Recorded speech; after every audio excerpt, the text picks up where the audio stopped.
Station Kethra 9 moved in slow orbit around a quiet blue star. The station sat far from busy trade routes. Few ships passed this region. Most days felt the same: calm, predictable, safe.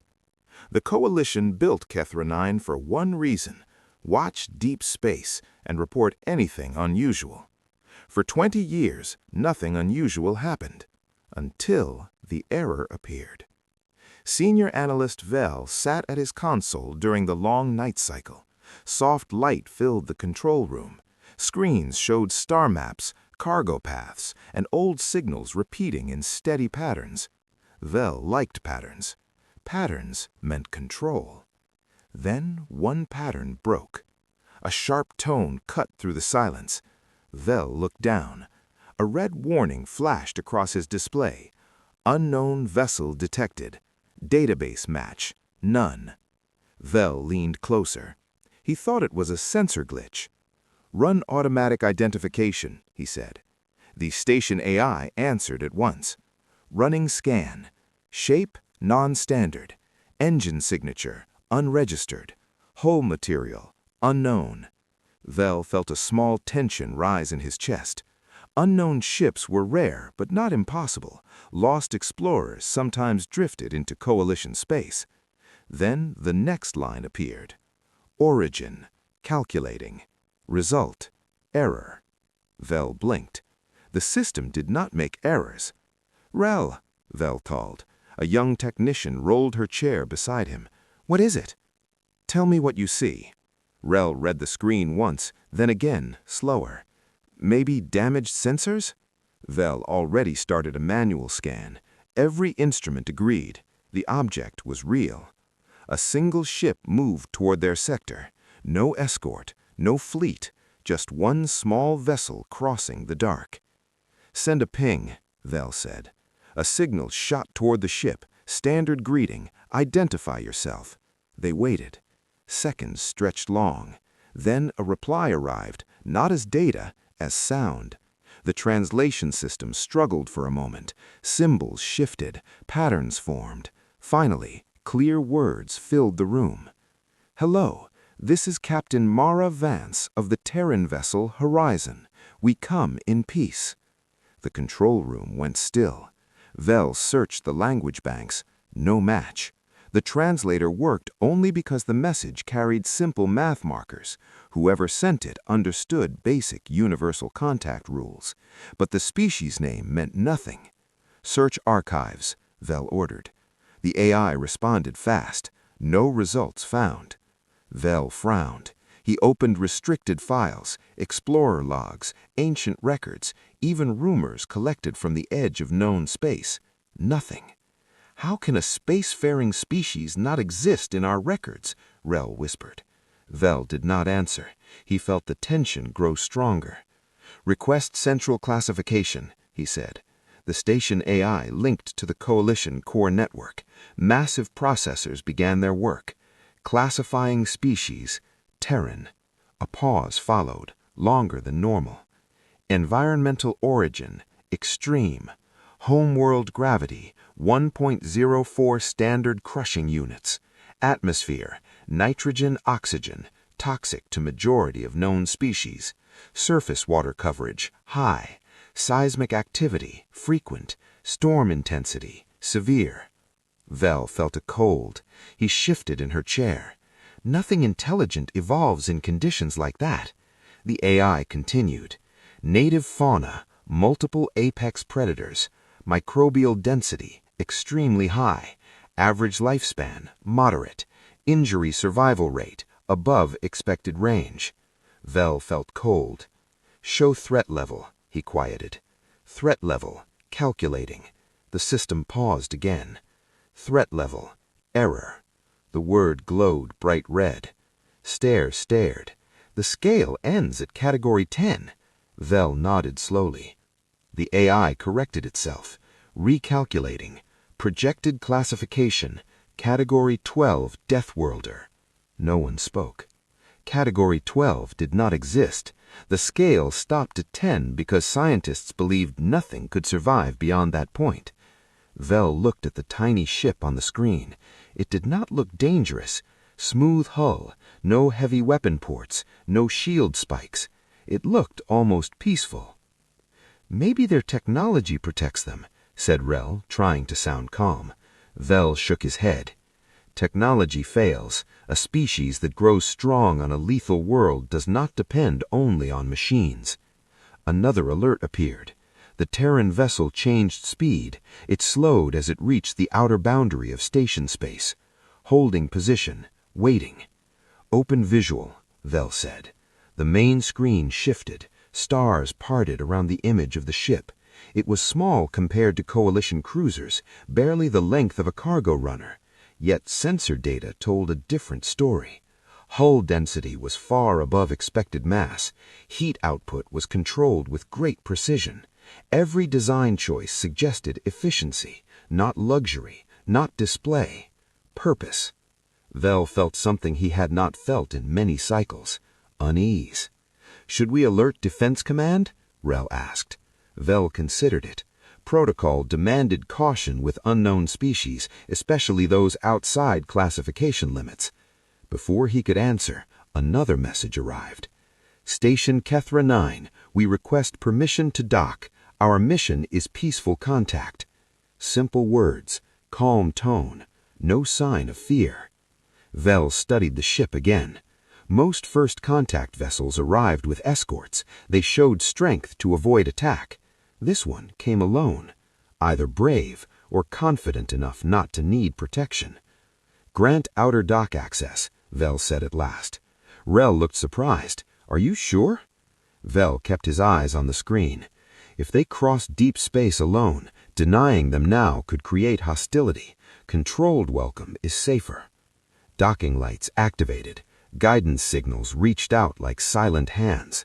The Terran vessel responded at once, adjusting course with perfect accuracy. As it moved closer, detailed scans sharpened. External damage marks covered parts of the hull. Old impacts, repaired cleanly. This ship had faced danger before, yet it still traveled without escort. "Vel," Rel said softly, "what kind of species builds ships that survive this much damage and keeps exploring?" Vel watched the vessel glide toward the docking ring. "I do not know," he answered. The airlock clamps into place with a deep metallic sound that echoed through the station. Connection complete. For the first time in Coalition history, a Category 12 life form prepared to step aboard. Vel drew a slow breath.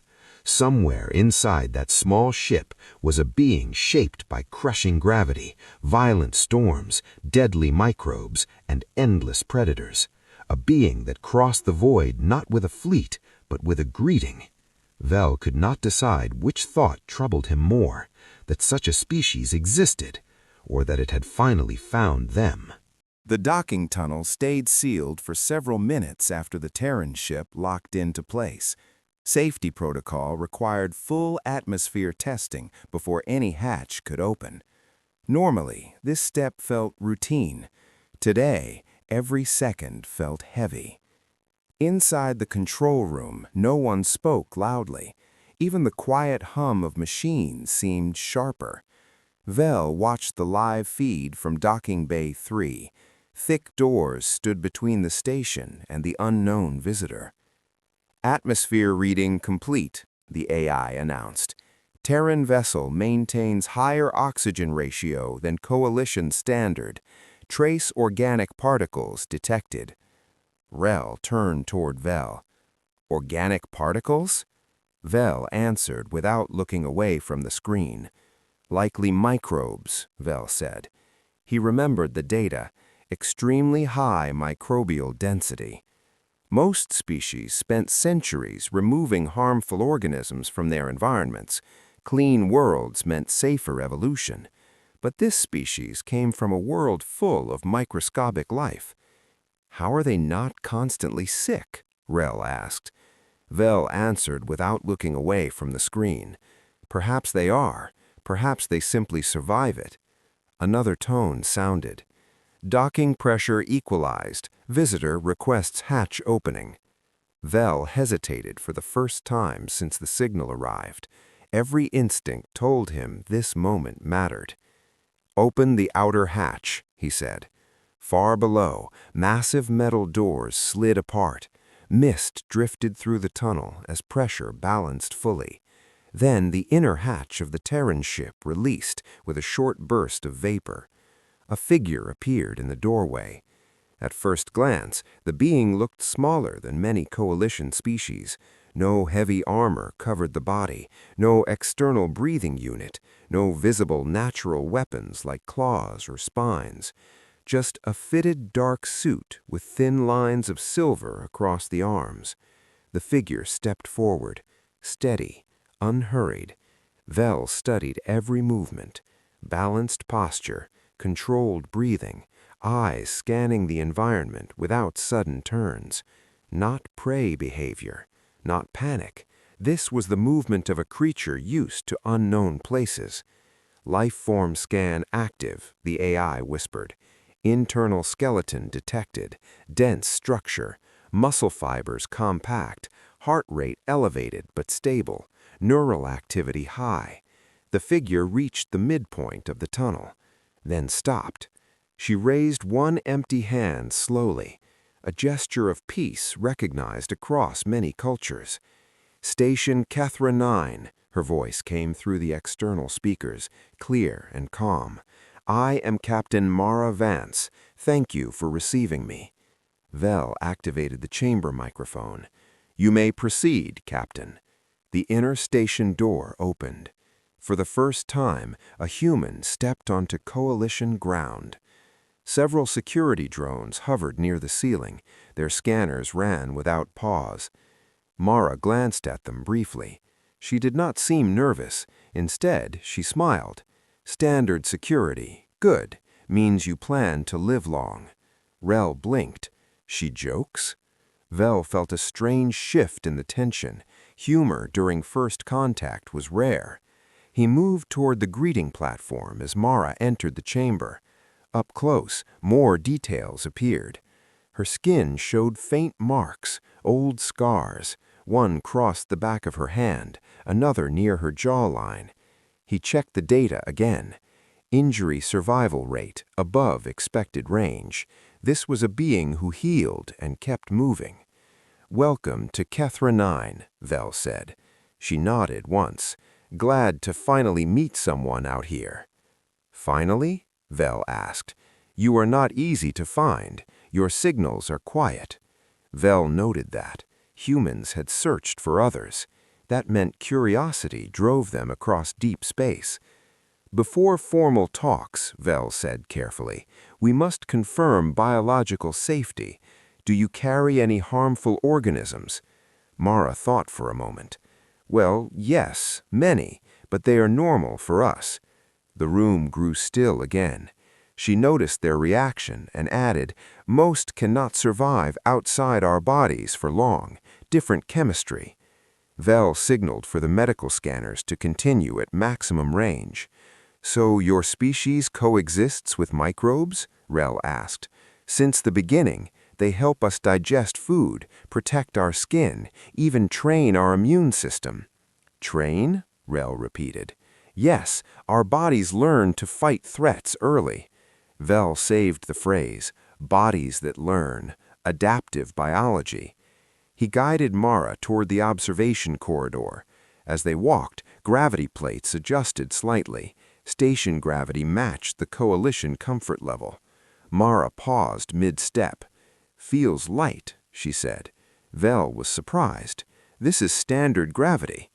"What is the force on your homeworld?" he asked. "A little stronger than this," she answered. "Not extreme for us." Vel understood at once. A species raised under heavier gravity would develop denser muscles and bones. Every step they took here required less effort, which meant greater speed if needed. He felt unease return.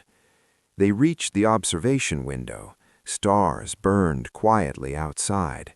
Mara looked at them with open wonder. "You never get tired of that view," she said softly. Vel studied her expression. Not the gaze of a conqueror, the gaze of an explorer.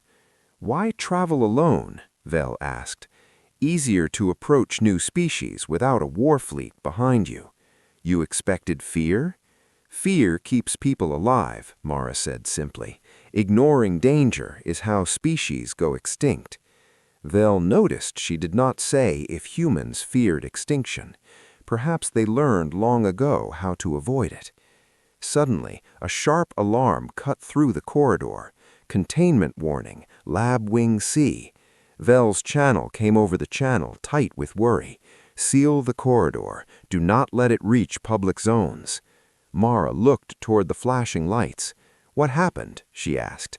Vel answered quickly. Dangerous specimen escaped. Please remain here. He expected questions. Instead, Mara stepped toward the emergency locker and opened it before he could object. Inside rested basic control tools. She picked up a reinforced shock rod, testing its weight once. Vel felt shock rise. Captain, that organism can kill armored guards. She met his gaze calmly. Then you should not send guards alone. Before he could stop her, she moved toward the restricted corridor. Her pace was not reckless, it was purposeful. Vel watched her go, a single, unarmored visitor walking toward a threat that made seasoned crews hesitate. In that moment, one thought echoed in his mind. Maybe the AI was right. Maybe only a being from a death world would walk toward danger instead of away from it. Red warning lights washed the corridor in sharp color. The alarm repeated every few seconds, cold and mechanical. Containment breach, Lab Wing C, extreme caution advised. Vel moved fast behind Captain Mara Vance, though each step felt heavier than the last. Station protocol demanded that visitors stay away from danger zones, yet stopping her now seemed harder than letting her continue. Captain, slow down, Vel said through tight breath. Security teams are on their way. Mara did not stop. How long? 4 minutes. She shook her head once. Too long if the creature reaches an open sector. Vel knew she was right. The organism came from a hostile biosphere. It could leap twice its body length and spit a corrosive fluid strong enough to weaken alloy. They reached the sealed entrance of Lab Wing C. A transparent barrier blocked the hallway. Through it, shadows moved. The creature was already in sight. It stood low to the ground on 6 jointed limbs. Its dark surface reflected the flashing lights like wet stone. Thin vapor rose from its mouth. Each drop that touched the floor left a smoking mark. Vel felt instinctive fear. Stay behind the barrier, he said. Mara stepped closer to the glass, studying the organism. Her eyes moved slowly, measuring distance, speed, angles. You said venom? She asked. Yes, fast-acting. Acid, too? Yes. She nodded once, as if building a quiet plan.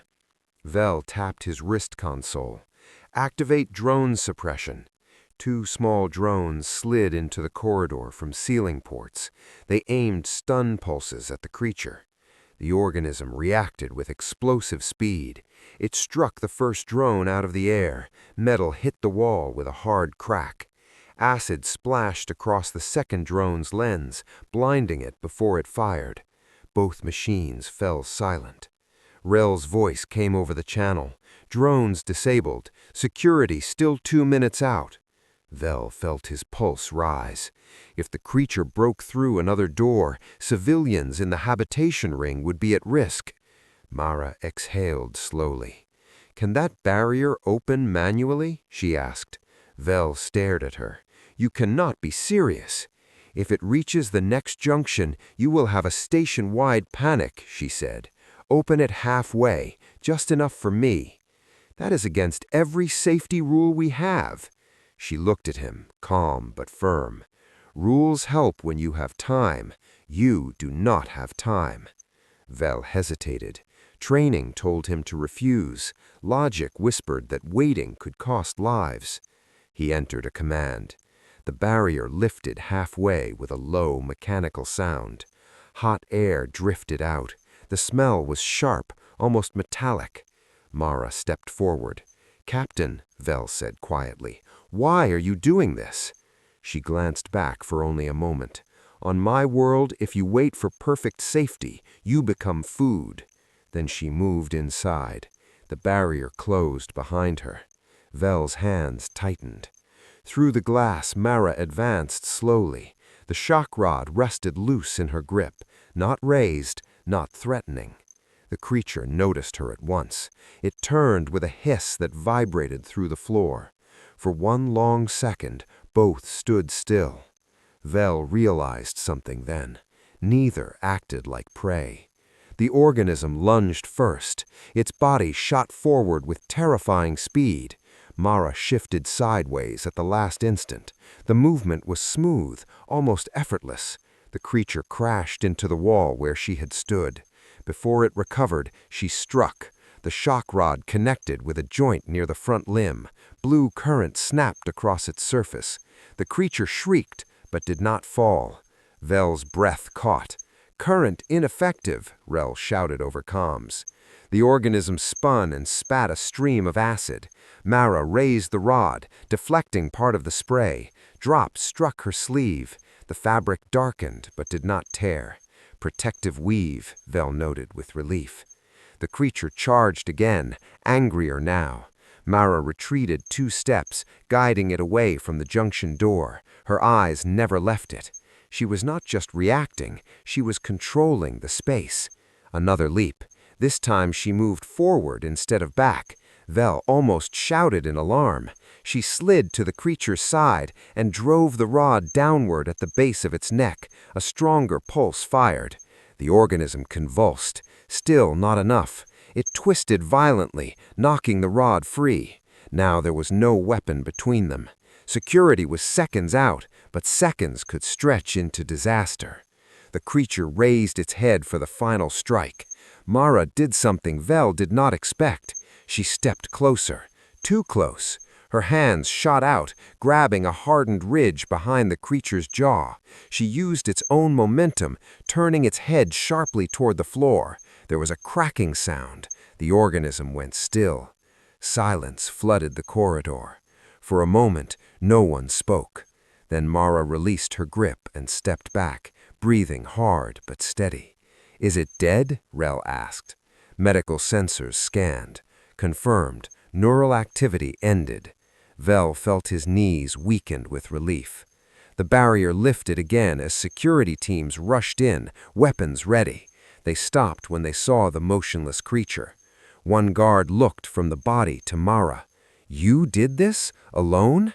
She gave a small shrug. It had predictable movement. Vel stared at her. Predictable. A monster that terrified trained crews had been to her something understandable, a problem to solve. A medic approached. "Captain, you may be injured." She glanced at the faint burn on her glove. Surface damage only.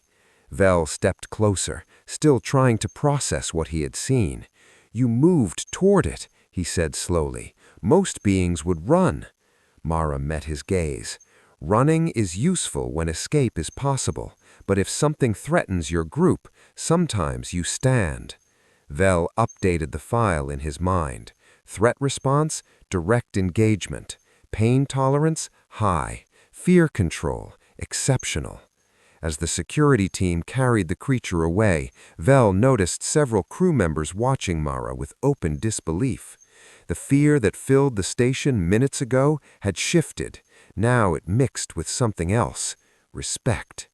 Later, as emergency lights faded back to normal, Vel realized a quiet truth. The coalition had prepared for unknown species with caution and distance, but they had not prepared for a visitor who would risk herself for strangers within her first hour aboard.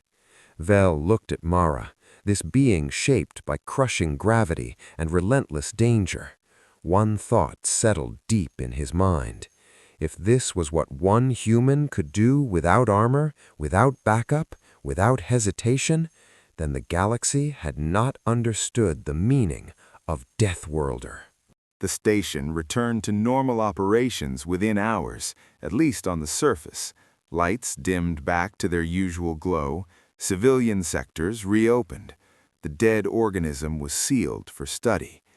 But nothing truly felt normal. Every crew member now carried the same thought. If one Terran could handle that creature alone, what else could they handle? Vel stood in the command center again, reviewing sensor logs from the incident. Across the room, Captain Mara Vance sat quietly, answering formal questions for the Coalition report. She did not look proud. She did not look shaken. She looked focused. Then long-range sensors triggered a new alert. Deep space disturbance, multiple signatures. Vel turned toward the main display. Lines of light blinked into existence at the edge of the system. "Identify," he ordered. The AI responded in a tone rarely used. "Confirmed. Vorlash swarm, 37 vessels." Silence fell across the command room. The Vorlash were not explorers. They were not negotiators. They were hunters. They targeted isolated systems first. Stations like Kethra 9 were easy prey. "How far?" Vel asked. 3 hours at current speed." Rel's hands moved fast over her console. "They are scanning the system already." Vel felt cold certainty settle in his chest. The Vorlash never came by accident. They had detected something valuable, or something new. He glanced at Mara. She had stopped answering questions. Her eyes were fixed on the tactical display. "You know them?" Vel asked. She nodded slowly. "We have records. They attacked outer colonies near our mapped border." "You fought them?" "We survived them," she corrected. Vel swallowed. "Can we win?" Rel asked softly. Vel began calculating. Kethra 9 had minimal defense weapons. The nearest Coalition fleet was 6 hours away. 3 hours until contact. Not enough time. Evacuation was possible for a fraction of the station population. The rest would be lost. Mara stood. "May I access your tactical network?" she asked. Vel hesitated only a second. Granted. She connected a small device from her belt to the console.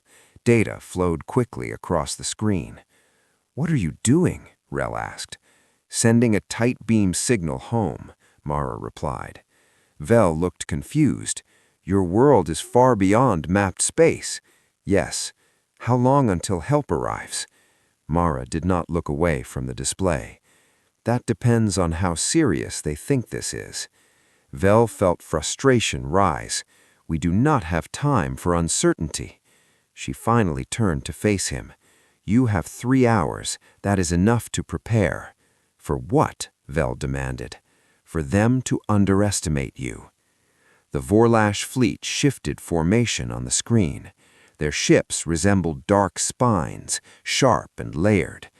They test defenses first, probe with small craft. If resistance is weak, they close in. Vel studied the data. Her prediction matched historical records. "You know their tactics well," he said. "We learn fast," she replied. Station-wide alert activated. Non-essential personnel moved to shielded sectors. Weapon platforms powered up, though their output looked small compared to the approaching fleet. Vel forced calm into his voice. "Captain, if your help does not arrive, then we fight with what you have," she said simply. The first Vorlash scout ships entered the outer boundary of the system. Long-range beams probed station shields, testing, measuring. Vel watched the readings spike. "They see our defenses are limited," Rel whispered. The scouts retreated briefly. Then the main fleet advanced. 2 hours left.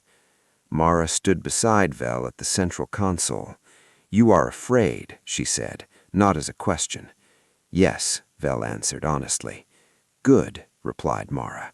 "Fear sharpens focus." Another alert. New signatures. Vel's head snapped up. From a point beyond the system's outer edge, space itself seemed to ripple. Dozens, then hundreds. Human vessels dropped from faster-than-light travel in perfect formation. They did not scatter. They did not hesitate. They formed a defensive wall between the Vorlash fleet and the station. Vel stared in disbelief. "That is not a scouting force," Rel breathed. Mara allowed herself a small smile. "That is our answer." A transmission filled every channel. "This is Terran Defense Fleet. Vorlash vessels, you are entering protected space. Withdraw immediately." The Vorlash did not respond with words. They responded with fire. Energy lances streaked toward the human formation. Vel expected chaos. Instead, Terran ships shifted in synchronized motion. Shields angled. Counterfire launched in tight, controlled bursts. No wasted energy. No panic. Each human strike targeted weak joints between Vorlash armor plates. Vel realized something chilling. They knew exactly where to aim. "How many times have they fought them?" he asked quietly. "Enough," Mara said. The battle did not look dramatic. It looked precise. Within minutes, 3 Vorlash ships lost propulsion. 2 more broke formation. Human ships pressed forward, not wildly, but with steady pressure. The Vorlash fleet faltered. For the first time in coalition records, the swarm hesitated. Then they turned. Retreat pattern detected. Vel felt shock run through him. "They are retreating." Mara nodded.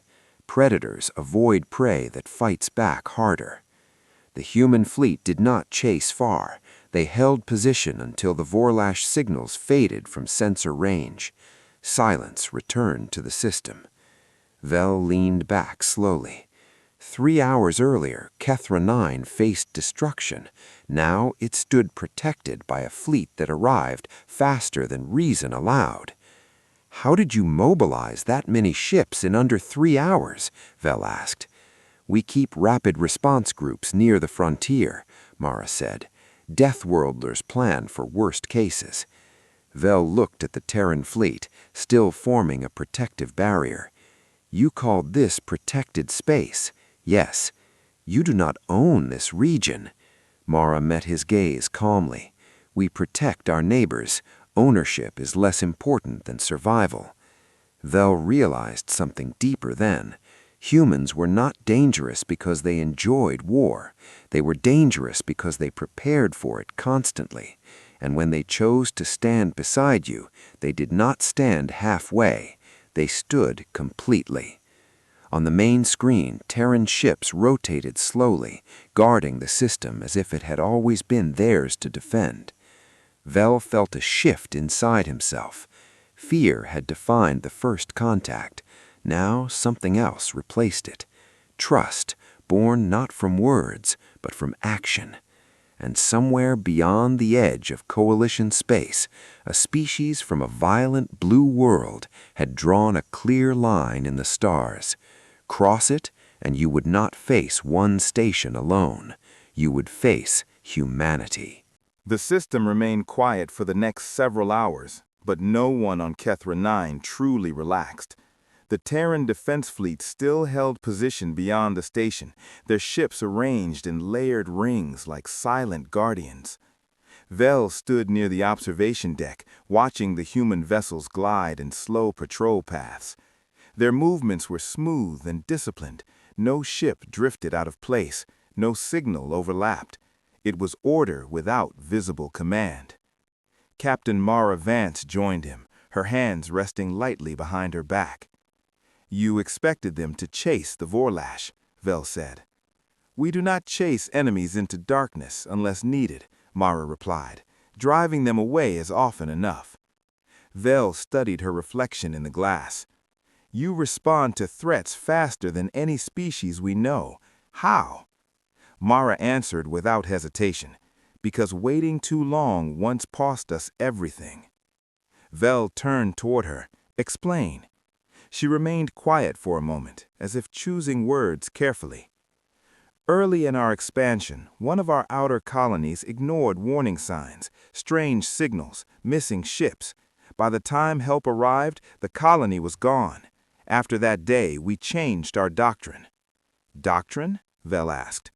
Never assume distance equals safety. Never assume someone else will respond, and never arrive unprepared. Vel processed each line slowly. Preparedness was not just strategy for humans, it was memory. Your species learns from loss, he said. All surviving species do, Mara answered. A soft tone interrupted them. Incoming priority message. Vel activated the channel. A new human vessel approached the station, smaller than the warships, but larger than Mara's explorer craft. Medical cruiser, the AI reported. They sent a medical ship? Vel asked. Mara nodded. Standard procedure after hostile contact. Your crew experienced high stress levels. Vel felt a strange pause in his thoughts. You crossed deep space, fought off predators, and still remembered to send doctors. Protection is incomplete without recovery, she said. The medical cruiser docked smoothly. Within minutes, Terran personnel entered the station carrying compact diagnostic equipment. Their movements were efficient but calm, no rushing, no raised voices. One medic stopped near Vel. Permission to run a wellness scan on command staff, she said. Vel allowed it. The device passed over him, emitting a soft blue light. Elevated stress markers, the medic noted. Understandable. Hydration recommended. Vel blinked. No judgment in her tone, only practical care. Nearby, other medics checked station workers, even those without injuries. Rel whispered from behind him, "They treat strangers like their own crew." Vel nodded slowly. Later, in the strategy chamber, formal talks resumed. Coalition representatives appeared through holographic projection. Many watched Mara with open curiosity now, not fear. Council Speaker Thren addressed her. Captain Vance, your response saved this station. The Coalition owes your species gratitude. Mara inclined her head slightly. We acted because the threat reached our frontier as well. Safety grows stronger when shared. Thren studied her. Our scientists struggle with your classification. Category 12 was never meant to exist. Mara gave a faint smile. Scales measure known limits. Life often ignores limits. Vel spoke next. Your biology is only part of it. Many species evolve on harsh worlds, yet none show your combination of endurance and cooperation. Mara considered this. Harsh worlds force choices. You either compete until nothing remains, or you learn to stand together. Humanity survived because cooperation outperformed isolation. Vel remembered the fleet arriving in perfect formation, unity under pressure. He asked another question. Are all humans trained for combat? She almost laughed. No, most are teachers, builders, farmers, engineers, but our environments teach basic resilience from childhood. We solve problems early because problems do not wait. Vel recorded the phrase, problems do not wait. Council Speaker Thren leaned forward. One more matter concerns us. Your fleet declared this region protected space. Was that symbolic or policy? Mara's answer came steady. When a threat appears near our neighbors, we consider it near us. Protection is not ownership, it is responsibility. The chamber grew thoughtful. Vel realized something profound in that moment. Humans did not expand by control alone, they expanded by presence. After the meeting ended, Vel walked with Mara through a quieter corridor. You changed how the Council sees the galaxy today, he said. She shook her head gently. The galaxy was always this dangerous, now you simply see it clearly. Vel stopped near a viewport where distant stars shimmered. What makes a Deathworlder? He asked. Mara rested one hand against the cool surface of the glass. Gravity that builds strength, weather that punishes mistakes, predators that test awareness, scarcity that forces invention. She paused before continuing. But the most important trait is refusal. Refusal? Vel repeated. Refusal to disappear, refusal to surrender when survival looks unlikely. Vel felt those words settle deep inside him. He had watched her walk toward danger without hesitation. He had seen a fleet answer a call across impossible distance. Refusal defined them. Before returning to her ship, Mara handed Vel a small data crystal. Star maps beyond your current range, trade corridors, emergency frequencies. Use them if you ever need us. Vel accepted it carefully. You give us strategic knowledge without negotiation? We are within reach of our frontier now. Neighbors should not remain blind. As she turned to leave, Vel spoke once more. Captain, today you protected strangers. Mara looked back with calm certainty. Today you stopped being strangers. Vel watched her disappear into the docking tunnel. For the first time since the signal appeared, he understood the classification error. The Coalition had tried to measure humanity by environment alone, but Deathworlders were not defined only by the worlds that forged them. They were defined by what they chose to protect once they grew strong enough. Outside the station, Terran ships continued their silent patrol, steady as distant mountains. Vel realized that fear had been the wrong first response, because the most dangerous species in the galaxy had just proven something unexpected. Their strength was guided by restraint, and their survival meant safety could finally extend farther into the dark. In the weeks after the Vorlash retreat, Kethra 9 no longer felt like a forgotten station at the edge of space. Traffic increased. Coalition observers arrived to study the battle site. Science vessels scanned the region again and again, as if trying to confirm the event had truly happened. But the strongest change was not outside the station. It was inside the minds of those who had witnessed it. Vel stood before the Coalition Classification Assembly, a gathering that rarely met in full session. Delegates from hundreds of species appeared as towering holograms across the circular chamber. At the center floated a single symbol: Category Scale Revision. For centuries, the scale had remained untouched. Category 1 represented harmless life. Category 10 marked the absolute survival limit. Until now. Speaker Thren addressed the chamber. We gathered to discuss a reality our models failed to predict. A species has emerged beyond our highest risk index. The question is no longer whether Category 12 exists. The question is how we define it. A quiet wave of signals passed among the delegates. Vel stepped forward when summoned. He carried no dramatic footage, no emotional speech prepared, only recorded truth. The Terran species evolved on a world with constant environmental pressure. High gravity strengthens their physical structure. Dense microbial ecosystems train their immune systems. Violent weather patterns reward planning and adaptability. Images appeared behind him. Storm systems the size of continents, mountain ranges fractured by tectonic force, oceans deep enough to hide entire fleets. Individually, these factors are survivable. Combined, they should limit technological progress. Yet humanity advanced through them.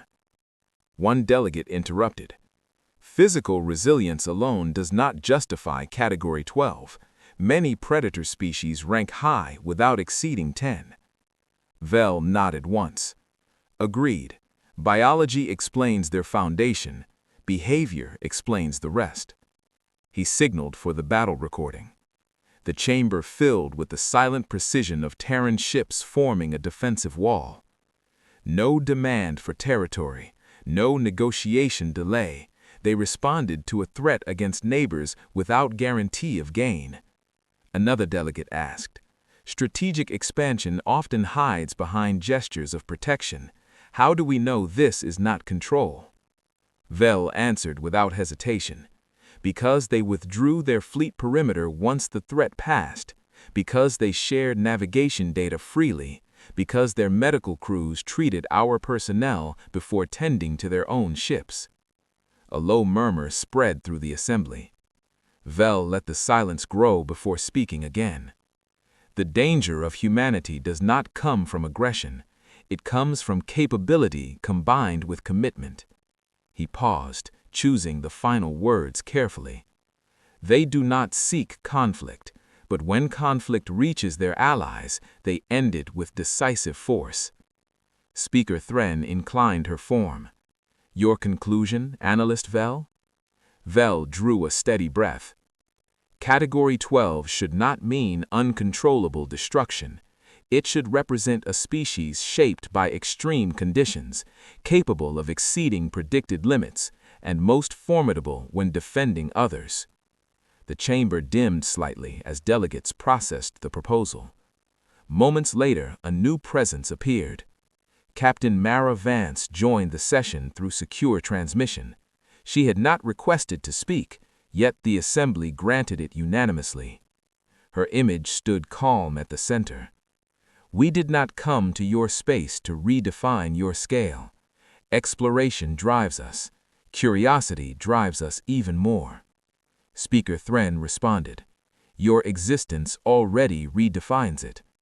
Mara accepted this with quiet composure. Then understand this clearly. Humanity prepares for the worst because our history taught us harsh lessons, but preparation is not a threat, it is a promise. A promise of what? A delegate asked. A promise that if darkness spreads, someone will stand against it. No dramatic tone, no raised voice, just certainty. The vote began. One by one, approval signals filled the chamber. Category 12, ratified. A new definition appeared in shared space. Category 12, Deathworlder. A species born in extreme conditions, highly adaptable, resistant to environmental and biological threats, capable of unified response at unprecedented speed, demonstrates strategic restraint, exhibits heightened protective behavior toward allied civilizations. Vel felt the weight of history shift in that moment. For the first time, the scale did not mark a boundary of fear. It marked a boundary of possibility. Months passed. Construction crews expanded Kethra 9 into a joint coalition and Terran outpost. Trade lanes adjusted to pass nearby. Merchant vessels reported feeling safer under the quiet watch of human patrol routes. Pirate activity dropped sharply across neighboring sectors. Even the Vorlash swarm avoided the region entirely. One evening cycle, Vel returned to the observation deck where this story had begun. The blue star burned gently beyond the glass. A new structure floated beside the station now. Vance Gateway, named by unanimous coalition vote. Captain Mara Vance stood beside him, preparing to depart once again aboard the Horizon. You rarely stay in one place, Vel observed. Frontiers move, we move with them. Vel watched small ships cross the growing corridor. Before your arrival, we believed safety came from distance. Now we see it comes from connection. Mara nodded. Isolation makes systems easy targets. Networks make them resilient. Vel turned towards her. When the signal first appeared, our system returned in error. Unknown species, unknown threat. And now? She asked. Now the unknown has a name. She smiled faintly. As docking crews signaled departure readiness, Vel spoke once more. Tell me something honestly, Captain. Will humanity always answer calls for help this quickly? Mara considered the question. As long as we are able, yes. Survival is not a lesson we forget. The Horizon drifted free from its clamps moments later. Its engines glowed softly as it turned towards open space. Vel watched until it became a distant spark among thousands of stars. Long ago, the Coalition believed the galaxy had clear limits. Category 10 proved life could endure almost anything. Category 12 proved life could go further, not just survive the impossible, but step beyond it and protect others there.